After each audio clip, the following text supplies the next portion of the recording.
tardes a todos los participantes. Los saludamos desde el Ministerio de Salud de la Dirección General de Telesalud, Referencias y Urgencias.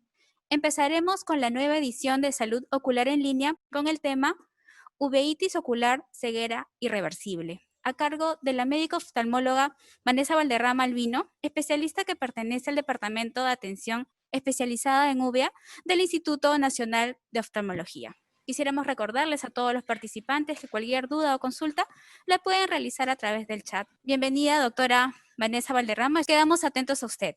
Hola, muy buenas tardes a todos. Entonces, el día de hoy vamos a tratar un tema bastante importante, bastante común, pero muy poco conocido en general, y es la uveitis.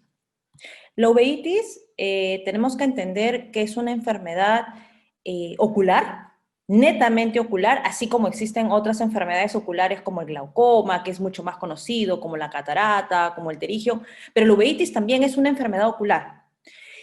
Y antes tenía una definición bastante compleja, pero ahora lo vamos a resumir como que solamente corresponde a todas las inflamaciones oculares. O sea, si aparece una inflamación ocular, eso es una uveitis. Y eso es lo que tenemos que tener en claro, ¿no? La uveitis es una enfermedad inflamatoria del ojo, sea en donde aparezca en cualquiera de las partes del ojo.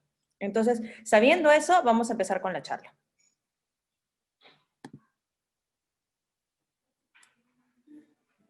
Como ya les había mencionado, la uveitis es un proceso inflamatorio ocular y es mucho más frecuente de lo que se piensa, sino que no se conoce.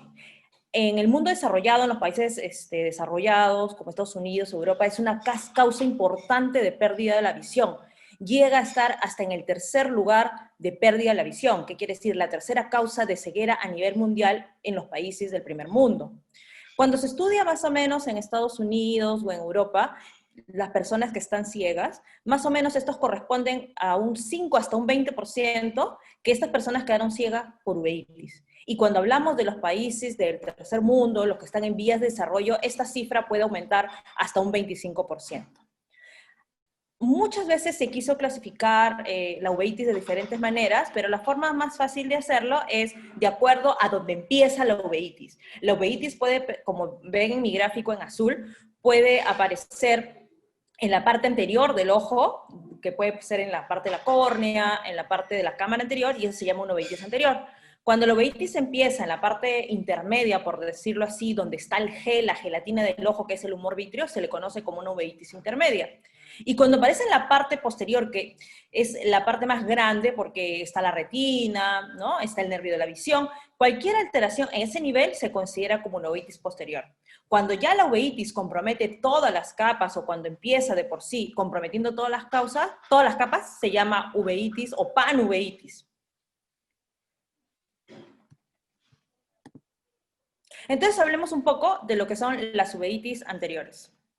Las uveitis anteriores son muy fáciles de darse cuenta que están presentes porque el paciente clásicamente viene con un ojo rojo, con dolor y con un signo bastante característico que es fotofobia, o sea, no soporta la luz. El paciente se queja de que la luz le molesta, así el cuadro de uveitis esté apagado, no sea un proceso agudo, los pacientes siempre quedan con esa secuela, ¿no? De mucha molestia a la luz. Entonces, cuando uno ve a un paciente que tiene ojo rojo, dolor, disminución de la visión, entonces uno puede pensar que se está tratando de una uveitis, aunque estas características pueden corresponder a múltiples enfermedades, es muy común estos signos para la uveitis. Cuando ya nosotros los médicos evaluamos en la cámara anterior con una lámpara de hendidura, nosotros vamos a poder ver ciertos signos característicos que nos van a asociar esta uveitis a diferentes patologías, sean infecciosas o sean autoinmunes, porque todas las uveitis generalmente tienen esas características, o están asociadas a enfermedades infecciosas o a enfermedades inflamatorias, que pueden ser enfermedades ya existentes previamente o enfermedades nuevas que están por aparecer. Muchas veces, como ven en estas fotos, la uveitis se presenta solo en un ojo, ¿no? En el ojo que vemos acá, a mi mano derecha, vemos que hay un proceso inflamatorio, es un ojo rojo, incluso hay una bandita de hipopio, lo llevamos así, que a una persona le puede parecer pus, ¿no? Pero es una reacción inflamatoria en el ojo por una uveitis. Es una inflamación bastante común y bastante característica de ciertos tipos de uveitis, ¿no? Y el otro ojo generalmente está sano, sin ninguna inflamación. A veces existen unos tipos de uveitis especiales que se caracterizan por presentar en ambos ojos. Entonces, la uveitis puede ser unilateral en un solo ojo o puede ser bilateral. O otras se presentan mucho tiempo después. ¿Qué quiere decir? Que, por ejemplo, yo puedo tener una uveitis hoy que es septiembre y de repente el otro ojo no tenía nada, pero de acá en unos meses o unos años me puede aparecer la uveitis nuevamente, pero en el otro ojo. Muchas veces estas uveitis son tan, pero tan intensas que podemos ver incluso una exudación de la retina, como vemos acá en el ojo, ¿no? Que viene ya la retina, se ha inflamado tanto que se ha hinchado. Muchas veces pasa lo contrario, o sea, la inflamación viene desde atrás, desde la retina, y es tanta la inflamación que, aparte de desprenderse la retina, la inflamación se viene adelante y nosotros lo podemos ver en la lámpara hendidura. Cuando estas inflamaciones disminuyen, empiezan a haber secuelas si es que no se han tratado adecuadamente o rápidamente. Como vemos acá en las fotos de la mano izquierda, vemos que en el cristalino ya hay pigmento del iris que se había pegado anteriormente y eso va a producir como secuela visión borrosa. O en el otro ojo, el de la mano derecha, que vemos una membrana que se ha pegado por el proceso inflamatorio también al cristalino. Existen otras uveitis, como les comentaba, que pueden estar asociadas a infecciones, como es el caso del herpes simple, el herpes zóster, que están también acompañados por compromiso de otras estructuras, como en este caso, que está acompañada de un compromiso de la córnea, entonces estamos frente a una queratuveitis herpética, ¿no? En ambos ojos, y al teñirlo con fluoresceína, vemos que pinta típica característica de una queratuveitis por herpes. Cuando ya pasa este proceso inflamatorio agudo, vemos, por ejemplo, acá una secuela característica también del herpes, que es dejar deslustrado el iris, ¿no? Así como blanquecino, como si estuviera cicatrizado. Y que posteriormente puede dar otras secuelas, como se ha liberado mucho pigmento, este pigmento se va al sistema de drenaje de líquido del ojo, produciendo hipertensión ocular y glaucoma secundario, si es que no se trató adecuadamente o rápidamente.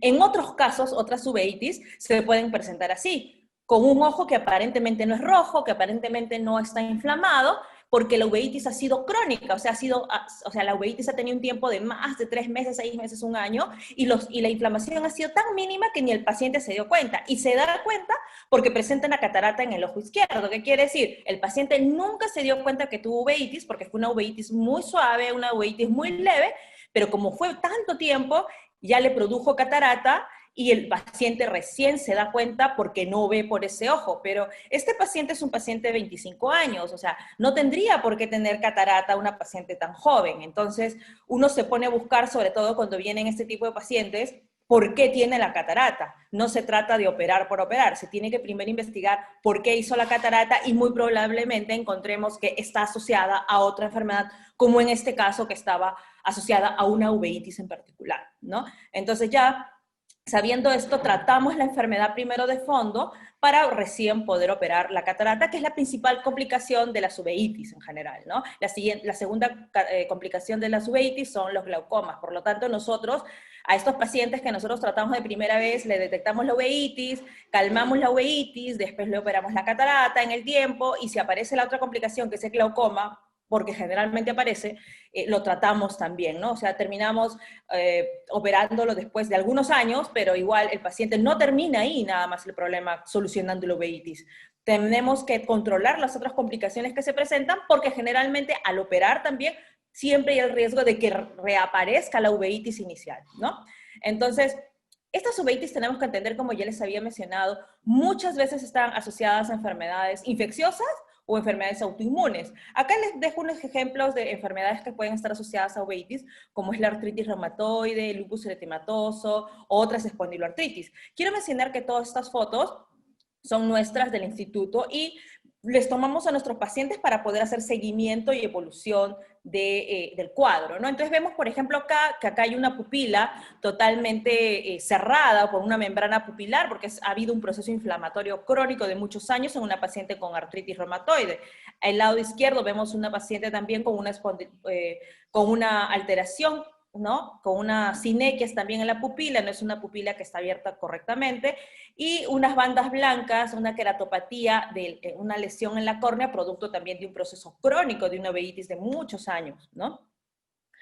Entonces, existen otro tipo de uveitis, ya pasando a las uveitis intermedias, unas uveitis que atacan la parte intermedia del ojo, que muchas veces Ni el paciente tampoco se da cuenta porque tampoco hace ojo rojo. ¿Por qué? Porque la inflamación está dentro del ojo, en el gel, en la gelatina del ojo, que es el humor vítreo. ¿Y cómo nos damos cuenta? Solo nos damos cuenta los oftalmólogos cuando el paciente, por ejemplo, refiere que empieza a ver borroso o que ve algunas manchitas y que estas no desaparecen y que es muy continuo, que desde hace mucho tiempo ya le bajó la visión o que ha sangrado el ojo por dentro y ve una mancha roja. Entonces, muchas veces a los oftalmólogos mismos se nos pasa si es que no hacemos un buen chequeo oftalmológico, porque este tipo de uveitis, como se está localizada en la parte interna y muy a veces periférica del ojo, es de difícil visualización. Entonces tenemos que hacer exámenes especiales, tenemos que hacer un examen muy cuidadoso, con oftalmoscopio indirecto, con indentación, que algunos médicos oftalmólogos incluso no están muy entrenados o no están muy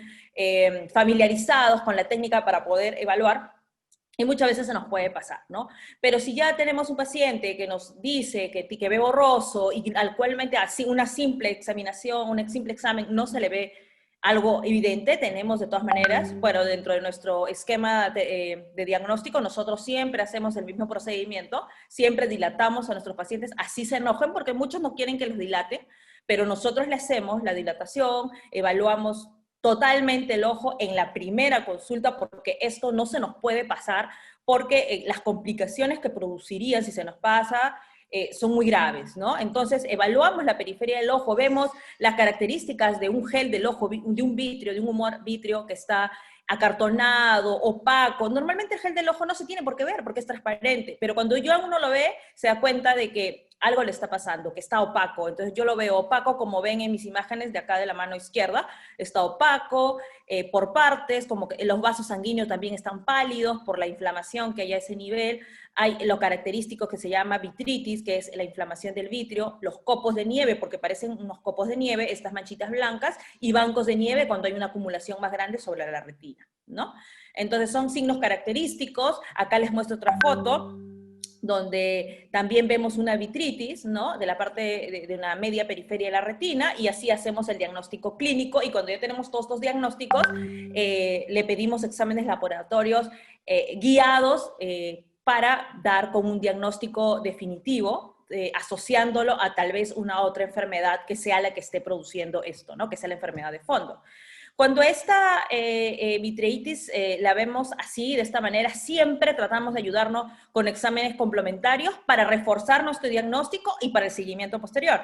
Por ejemplo, ven acá en una fotografía con fluoresceína, ¿no? Vemos cómo pintan todos los vasos inflamados, ¿no? En un patrón de planta, en un patrón de helecho, porque asemeja a la planta de helecho, ¿no? Entonces vemos que es una vitritis, que hay una inflamación de esta parte del ojo, una parplanitis, por decirlo así, que es un tipo de uveitis intermedia, y que está activo, ¿no? Y así lo clasificamos para poder dar un tratamiento oportuno. Algunas otras veces también aparecen desprendimientos de retinas localizados, y en otras complicaciones son las hemorragias vítreas, que ya les había comentado, o el edema en la mácula, o el desprendimiento de retina.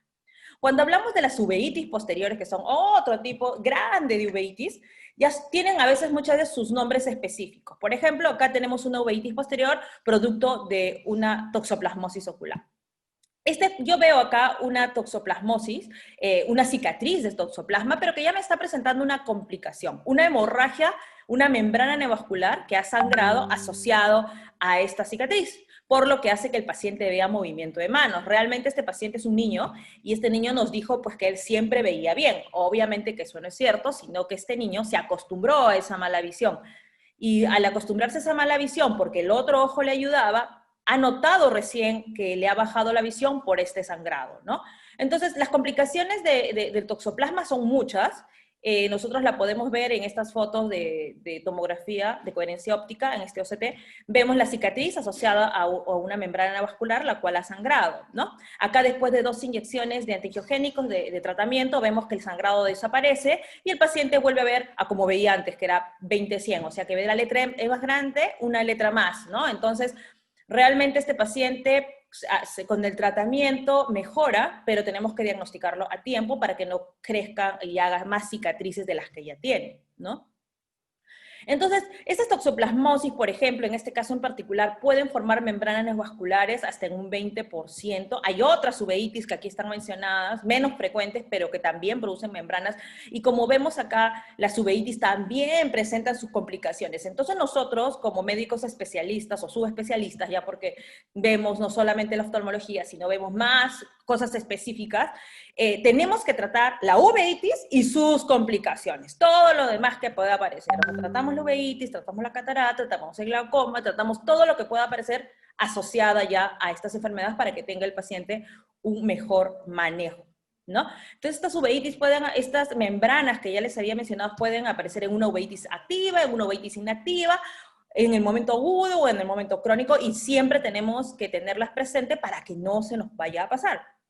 Acá, por ejemplo, esta es una imagen clásica de una toxoplasmosis ocular activa, no es una cicatriz, es activo. Así llegan nuestros pacientes. Pero cuando nosotros lo vemos bien, como que vemos que tiene algo más, y al pedirle la angiografía con fluoresceína, vemos que tiene también asociada una membrana neovascular que todavía no ha sangrado. Y lo corroboramos pues con nuestras imágenes súper modernas de angio-CT y corroboramos que existe una membrana, ¿no? Acá otras imágenes toxoplasma, se las enseño porque es la uveitis más común a nivel posterior, es la uveitis posterior más común a nivel mundial y también obviamente acá en Perú. Y lo vemos continuamente, ¿no? En nuestra consulta diaria por lo menos vemos 2 o 3 pacientes nuevos, ¿no? Entonces vemos cómo esta uveitis, esta toxoplasmosis presenta inflamación localizada. Vemos aquí otro agente, la toxócara, que es un parásito que vive mucho en las mascotas, en el perro, en el gato. Y les traigo esto sobre todo porque constituye un problema de salud pública. La gente no es empática o no es consciente de que existen estos parásitos, entonces lleva a sus mascotas a pasear al parque, que me parece súper bien, porque las mascotas necesitan recrearse también, pero lo que no está bien es que cuando las mascotas excretan sus heces, pues los dueños no lo recojan, ¿no? Porque ahí es donde están los parásitos que contaminan. Entonces, al contaminar, el ser humano que está en contacto, puede ser un niño, un deportista, alguien que pasó por ahí, toma de mala suerte, coge ese parásito, el parásito ingresa al organismo y produce todas estas complicaciones, todas esas cicatrices que vemos en el ojo, ¿no? Entonces puede presentarse con granulomas a nivel del ojo y la forma severa es como una endoftalmitis, y que puede producir hasta un desprendimiento de retina, ¿no? O una mala visión permanente. Entonces, bastante concientización de que cuando uno saque a sus mascotas, recoger siempre las excretas de las mascotas en el parque no es abono, ¿ya? Entonces, por favor, cuidado con los niños que están cerca, cuidado con las personas que transitan por esa zona. Ya hay disposiciones municipales para poner multas a las personas que no recogen sus excretas, porque es bien lamentable, yo veo siempre personas afectadas por esto y da mucha impotencia no poder hacer nada, ¿verdad? Entonces, siempre que vean a alguien que no recoge, díganselo. A veces nos ganamos antipatías o a veces nos ganamos un grito, ¿no? De alguien enojado que te dice, o sea, yo hago lo que quiero con mi perro y siempre es así, siempre. Pero peor, o sea, uno es cómplice si es que uno no aporta algo a la sociedad, sobre todo algo bueno, ¿no? Entonces, si uno, sabiendo estas cosas, no lo difunde o no ayuda en que esto pare y que esto o sea, que esto siga igual, pues entonces estamos mal, ¿no? Entonces tenemos siempre que prevenir, porque es la única manera de que no siga habiendo ceguera por toxoplasmosis, ceguera por toxocariasis, sobre todo en las madres gestantes que salen a pasear y que pueden infectar a sus hijos, ¿no? Al nacer. Entonces, acá tenemos otra tipo de uveitis. Esta vez es por un herpes también que llegó a la retina y el paciente se va porque le decimos que tiene que hospitalizarse porque es una de las formas más graves de uveitis posterior, y el paciente no nos hace caso, de repente le da miedo, como cualquier persona, y después que regresa de algunos días, creo que unos 12 días aproximadamente, la lesión era así chica y ahora llega de esa manera, ¿no? Con una lesión súper grande que ya compromete mucho más la visión, que ya está desprendiendo la retina, que ya sangró y que muchas veces no podemos ya hacer mucho por este paciente, ¿no? Acá vemos otro paciente, un paciente mucho más joven, ya que ve mosquitas volantes, le ha disminuido la visión, y vemos en el fondo de ojo hemorragias, vasculitis, vasos envainados, vasos inflamados, pero que está asociado a úlceras en la boca, a aftas, en el labio también. Entonces hacemos nuestros criterios diagnósticos y encontramos que él padece de una enfermedad que él no sabía que tenía, que es la enfermedad de Behçet. Entonces rápidamente lo trasladamos a un médico reumatólogo para que pueda dar concomitantemente con nosotros un tratamiento multidisciplinario para que este paciente no vaya a tener otras complicaciones. Acá les muestro otro caso de una paciente que viene en no percepción de luz. Esta paciente ya no veía nada en el ojo derecho porque ella había tenido una enfermedad hipertensiva del embarazo extraída de la maternidad de Lima, porque producto de su embarazo hizo una eclampsia, convulsionó, perdió a su bebé, y cuando despertó, pues se dio cuenta que no veía nada por ambos ojos. Con el transcurso de los días empezó a ver en el ojo izquierdo, pero en el ojo derecho no veía nada. Entonces, asustada, la traen al instituto, entra por emergencia y corroboramos que sí tiene desprendimiento de retina en ese ojo, y en el otro ojo, aparentemente que no tenía nada, también se le nota pliegues, y en la ecografía vemos que hay también una pequeña inflamación. A pesar de que este ojo no ve nada, nosotros pensamos que sí todavía hay chance de que pueda ver, ¿ya? Y le damos un tratamiento agresivo con corticoides en bolos, siempre monitorizado con sus médicos de la maternidad de Lima, porque ellos cuentan con una unidad de cuidados intermedios, y dejamos las indicaciones para poder salvar este ojito, ¿no? Entonces, coordinando con ellos, con su médico ginecólogo, con su médico cardiólogo, con su médico de intensivos, damos la pauta recomendada para que esta uveitis no la deje ciega. Entonces, después de 3 días, porque se le pasa un bolo 3 días seguidos, vemos que la paciente ya empieza a ver algo, ve movimiento de manos. A los 7 días ve cuenta dedos, ya empieza a ver sus dedos, ella está muy feliz. A las 2 semanas ya ve 20/400, o sea, ve la letra E grande, grandota, y nosotros pues salvamos ese ojo, nos ganamos un like, y a las 3 semanas ya el paciente puede volver a ver como, o sea, no como antes, pero ve por lo menos la cartilla de Snellen en la letra más grande, ¿no? Entonces nos sentimos muy contentos por ella, sobre todo ante la desgracia que tuvo, pues por lo menos no quedó ciega, ¿no?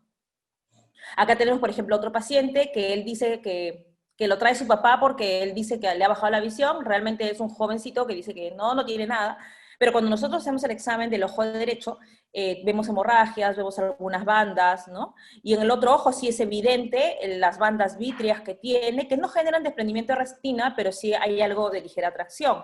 Vemos vasos inflamados y zonas donde ve la flecha azul, zonas que ya no hay vasos sanguíneos que irriguen esa retina, ¿no? Y cuando hacemos el examen de angiografía, que siempre nos ayuda mucho a determinar procesos inflamatorios, vemos que hay vasos inflamados, vasos que hiperfluorescen, ese líquido que sale de los vasos porque son vasos totalmente inflamados, vemos neovasos también que van a sangrar, vemos zonas que no hay circulación de la retina, y al ver esto vemos que es un proceso inflamatorio, pero él no refiere que tiene nada. Le pedimos siempre los exámenes, sobre todo de infecciones más comunes asociadas a este tipo de uveitis, a este tipo de vasculitis. Y nos damos con la sorpresa de que tiene pues un BK de esputo positivo, y generalmente estas vasculitis que vemos en pacientes jóvenes en la periferia son muy concordantes a vasculitis asociadas a tuberculosis, que es nuestra primera diagnóstico diferencial, porque estamos acostumbrados a ver este tipo de pacientes. Sale positivo para tuberculosis y damos rápidamente tratamiento para tuberculosis y tratamiento para el ojo, ¿no? Ponemos láser, ponemos inyecciones a nivel ocular de corticoides, y a los 6 meses ya después del tratamiento con tuberculosis más el láser, vemos que esas zonas que tenían fuga, inflamación, zonas de hiperfluorescencia por fuga, porque los vasos están inflamados, han totalmente secado, por decirlo así, ya no se ven inflamadas, y el paciente pues mejora incluso su agudeza visual, ¿no? Este es otro caso que les quería traer, y es mi último caso ya, de otro tipo de paciente, muy joven ella, aproximadamente 30 años, que viene por esto, que es la causa más común por la que vienen los pacientes al hospital, que es una catarata, ¿no? Y ella viene porque es una dama, es una señorita que no quiere que se le vea esa mancha blanca, ¿no? Pero como les vuelvo a repetir, una catarata no tiene por qué aparecer en un paciente joven, a menos que no tenga otra cosa más, ¿no? O sea, las cataratas aparecen en pacientes mayores, ¿no? Pero si aparece en un joven, siempre tenemos que parar las orejas y pensar que puede haber algo más asociado, como en el caso de ella, ¿no? Ella no decía que no padecía de ninguna enfermedad, no tenía ninguna enfermedad metabólica, ninguna enfermedad infecciosa, por lo menos que ella, o sea, esté enterada, pero igual nosotros siempre hacemos los exámenes de descarte. Obviamente en ese ojo donde tiene la catarata, que le molesta, que no le gusta cómo se ve, no podemos hacerle un fondo de ojo porque la catarata no nos lo permite, pero sí permite verse el otro ojo. Entonces siempre nos ayudamos del otro ojo, porque el otro ojo también nos puede dar algunos indicios de alguna enfermedad, porque como les dije, a veces las uveitis son bilaterales o son asimétricas. ¿Qué quiere decir? Que aparece primero en un ojo y que en el otro aparece tiempo después, pero también aparece. Entonces, eso hacemos, examinamos el otro ojo y vemos que en el otro ojo, casi ya en la media periferia, casi la periferia del ojo, en la parte más, externa, más interna del ojo, pero donde da la vuelta el ojo, por decirlo así, y haciendo una oftalmoscopía indirecta, vemos que algunos vasos están más anchos, como ven así, nosotros llamamos arrasoramiento venoso, los vasos ingurgitados, y que alrededor de ellos hay como unas microhemorragias aparentemente. Le hacemos una angiografía con fluoresceína y evidenciamos zonas de hiperfluorescencia, porque son unos microaneurismas, y zonas de que no hay irrigación. Entonces, pedimos todos los exámenes asociados a este tipo de vasculitis, a este tipo de proceso inflamatorio, ya en ese tipo de personas, este tipo de pacientes, y desde el examen inicial, desde que hacemos los exámenes básicos de funciones vitales, nos damos cuenta que ya no tiene pulsos en los miembros superiores, no tiene, entonces es una enfermedad sin pulsos, muy conocida como enfermedad de Takayasu, ¿no? Entonces rápidamente sabemos el tipo de inflamación que produce esta enfermedad de Takayasu, que de repente nadie la ha escuchado acá, pero lo que les puedo contar es que la enfermedad de Takayasu es una enfermedad de los grandes vasos, de la aorta y de sus ramas, de las arterias carótidas, y que si no se trata, como muchas de las vasculitis, rápidamente, al cabo de un año puede tener una mortalidad hasta el 80%. Y si bien es cierto, el ojo es importante, la catarata es importante para que ella pueda ver, o sea, el operarle la catarata no le va a salvar la vida. Lo que le va a salvar la vida a ella es darle un tratamiento oportuno para su enfermedad de fondo. Y eso es lo que todos nosotros tenemos que estar al tanto. Ver qué enfermedad es la que está produciendo todas estas alteraciones, porque podemos salvarle la vida al paciente. Como en este caso que descubrimos que era una enfermedad de Takayasu, y la paciente con un manejo multidisciplinario con el cardiólogo y el reumatólogo pues salió adelante y actualmente está muy bien, ¿no? Entonces, las conclusiones de esta presentación es que una uveitis siempre va a estar asociado a algo. Muchas veces los pacientes van a venir refiriendo que padecen una enfermedad y nosotros esa uveitis correlacionamos si es una uveitis nueva o si de verdad está relacionada a esa enfermedad. Las uveitis siempre van a estar asociadas a una enfermedad infecciosa o una enfermedad autoinmune. Y cuando decimos autoinmune, es una enfermedad o propiamente del ojo autoinmune o una enfermedad autoinmune de otro órgano o que corresponde a otra enfermedad, como les hablé de la artritis reumatoide, el lupus, ¿no? Y otras enfermedades autoinmunes, psoriasis, por ejemplo. Y que si nosotros la detectamos oportunamente, también la vamos a tratar adecuadamente. Y si no lo hacemos, las complicaciones que se van a presentar realmente van a ser las que van a llegar a hacer que se pierda la visión. Entonces tenemos que tratar tanto la uveitis, que es la inflamación, y sus complicaciones. Se tiene que tratar muchas veces al mismo tiempo. Nuestros pacientes muchas veces nos dicen, doctora, pero nuevamente tengo que venir a la consulta. Sí, nuevamente tiene que venir a la consulta. Y doctora, ¿más gotas? Sí, más gotas hasta que se pueda bajar la inflamación y hasta que te puedas operar. Entonces, siempre nuestros pacientes de uveitis tienen que entender que el tratamiento no va a ser un año, ni 2 años, ni 3 años, sino que muchas veces va a ser de por vida y que nos vamos a ver siempre. Y no porque no podemos apagar la inflamación, o sea, la inflamación se va a apagar en algún momento, si hay un buen tratamiento y sobre todo oportuno. Pero las complicaciones que van a aparecer, esas son las que tenemos que estar pendientes y que también es ideal que lo manejemos nosotros, que ya conocemos la historia de estos pacientes.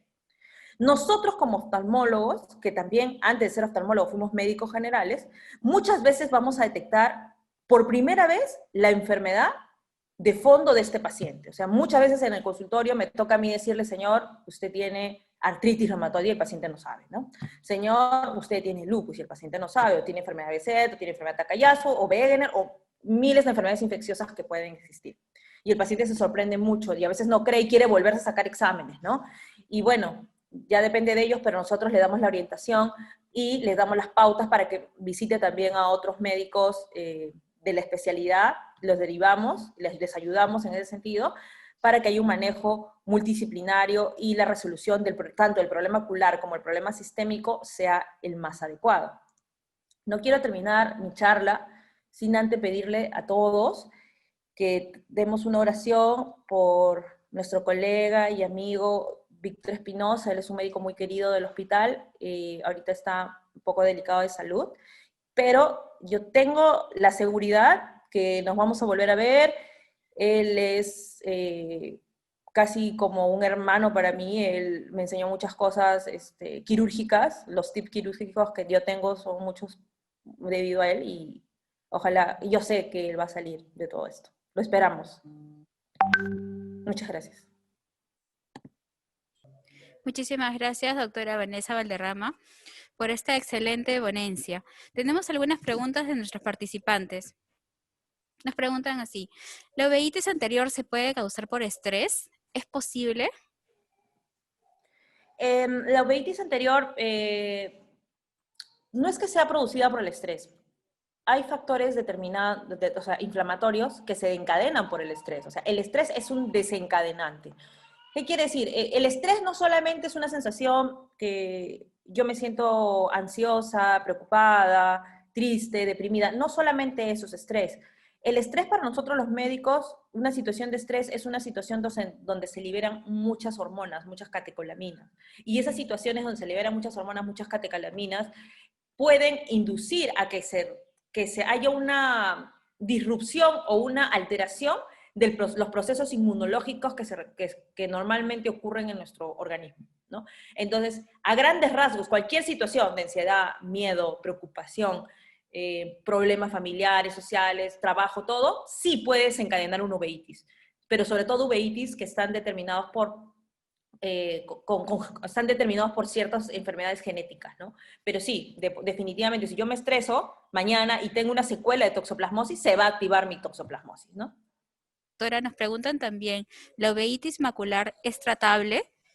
No existe una uveitis macular con ese término. O sea, la uveitis, cualquiera de las uveitis, la uveitis anterior, la uveitis intermedia, la uveitis posterior, pueden producir una inflamación a nivel de la mácula, ¿no? Y generalmente la inflamación que se produce en la mácula es un edema macular.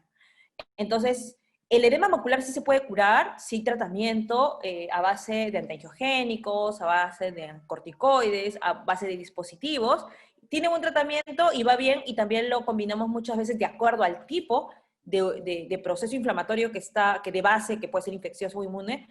Damos el tratamiento primero y vemos, probamos alternativas. Tenemos siempre esquemas de manejo, vamos siempre desde lo más suave hasta lo más agresivo, ¿no? Entonces tenemos múltiples esquemas de tratamiento para cada caso. Nos preguntan también, ¿cuál es el tratamiento de la uveitis granulomatosa con glaucoma y catarata? Ya, cuando hay una uveitis, en general, a nosotros nos llegan pacientes en diferentes estadios. ¿Qué quiere decir? Nos llega pacientes solo con uveitis y que en el tiempo produce catarata y glaucoma. A veces nos llegan pacientes que tienen uveitis y catarata ya. O a veces nos llegan pacientes que tienen uveitis, catarata y glaucoma. Si la pregunta específica es si tiene uveitis, catarata y glaucoma, primero y siempre en cualquiera de los casos es tratar la uveitis. Porque si a mí se me ocurre operar la catarata, la uveitis va a empeorar. La única salvedad es que si esa uveitis está asociada a un glaucoma y ese glaucoma no mejora con tratamiento médico tópico, con gotas, eso quiere decir, tengo que operarlo sí o sí. Porque en ese momento, ahí el más primordial de tratar es el glaucoma, porque el glaucoma me va a dejar ciego rápidamente. La uveitis no, la uveitis me va a dejar ciego en el tiempo, si es que no me trato. Pero el glaucoma sí me va a dejar ciego rápidamente si es que no tengo un tratamiento oportuno y no bajo la presión. Nos preguntan también, ¿cómo saber identificar la uveitis en personas con psoriasis? Ya, la psoriasis es un proceso autoinmune, entonces las personas que tienen psoriasis nos visitan bastante porque sí tienen procesos inflamatorios oculares, llámese escleritis, uveitis, ¿no? Entonces, ellos simplemente, también por el tipo de piel que tienen, muchas veces sufren de ojo seco, ¿no? Porque son procesos autoinmunes. Entonces, si el paciente tiene inflamación ocular, tiene un ojo rojo, disminución de la visión, eh, fotofobia, ya son signos de uveitis, ¿no? Entonces el paciente, si ya tiene psoriasis y tiene estos síntomas, es muy probable que tenga una uveitis asociado a la psoriasis. Pero no solamente la psoriasis, como te digo, esto puede estar presente en cualquier enfermedad autoinmune, psoriasis, artritis, X, ¿no? Múltiples enfermedades autoinmunes. Bueno, un participante nos dice, tengo uveitis, durante los brotes la claridad me molesta muchísimo. A pesar de ponerme lentes de sol, ¿podría taparme el ojo con un parche o es contraproducente? Lo que pasa es que esa persona desgraciadamente se tiene que acostumbrar a este malestar que es característico de la uveitis, le va a quedar como secuela toda la vida. es algo que no podemos hacer nada. Y esa persona tiene que usar siempre sus lentes oscuros, siempre para que no tenga esa molestia, sus lentes oscuros y su sombrero grande, ¿no? Entonces, si no hace mucho sol, solo sus lentes oscuros no le va a hacer daño usarlo mucho tiempo, ¿no? Un lente con protección UV 400 y si a pesar de eso le sigue molestando, puede comprarse con polarización, ¿no? Para que la visión incluso sea mejor, ¿no? Otra consulta. Tengo diagnóstico de panuveitis bilateral. He empezado tratamiento con prednisona de 50 miligramos, reduciendo voy en 30 miligramos acompañada de azathioprina cada 8 horas. La visión va mejorando a grandes pasos, pero los efectos por la prednisona han sido muchos. ¿Qué otro tratamiento puede sugerir sin corticoides? Ya, eso es muy interesante porque es algo clásico, ¿no? Nosotros para disminuir rápidamente la inflamación tenemos que dar corticoides a dosis altas, que es a dosis de 1 miligramo por kilo de peso. Y siempre con esa dosis empiezan las complicaciones. La principal, pues, es la hinchazón, el hinchamiento, ¿no? Entonces también hay alteraciones hormonales, del sueño, del carácter. Entonces, estas alteraciones son incluso a algunos pacientes más jóvenes les sale acné y alteran bastante su vida, ¿no? Personal del paciente. Entonces, sí hay alternativas. En primer lugar, hay alternativas de cambiar el corticoide a un corticoide que no produzca tanto esos efectos. Eso es lo primero que nosotros hacemos. Cambiamos a otro tipo de corticoide que no genere este tipo de efectos. Esa es la primera. La otra, porque sí necesita de todas maneras un corticoide hasta estar seguro que la azathioprina, que es el otro inmunomodulador que no es corticoideo, llegue a hacer el efecto.